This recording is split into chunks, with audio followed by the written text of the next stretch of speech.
Treneri, labai sunkus mačas ir pagaliau pergalingas, super. Tai kokios emocijos, koks bendras komentaras? Emocijos pirmos norisi pasveikinti žaidėjus, kurie atidėjo labai daug jėgų.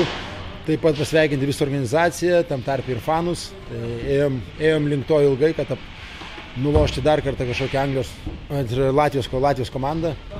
Tai tikrai įdėta nemažai pastangų treniruočių procese ir pavyko pradėti rungtynės užsivedus, bet gynyboje padarėm keletą klaidų ir jie įsiveržė į priekį, bet aišku mes žinojom, kad mes kursim progas ir kūrėm progas ir grįžom atgal į rungtynės.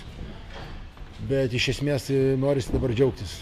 Viskas klojasi, jautėm, kad šita komanda mums duos progas ir mes tas progas išnaudojom.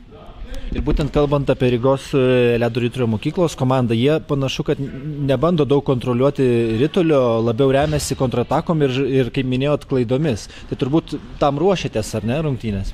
Tai pajėgi jaunių komanda ir žinom, kad jie gali žaisti 1-1 labai gerai, lysti iš kampų ir kontratakuoti, tai tam ruošiamės, bet taip gal pasakyti, kad 100% nepavyko, vis tiek jie nubėgo kelis kartus ir labai agresyviai atakavo, bet nepraleidom daugiau įvarčių negu kad praloš rungtynės ir gavosi visai gerai.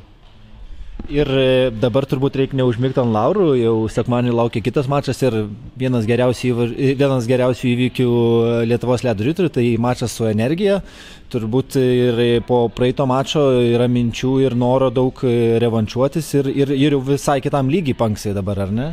Na taip gerėjomės ir atvyko keli žaidėjai, pastiprino mūsų sudėtį, tai taip norim su Energija sužaisti kuo geriau, laukiam jų čia namuose.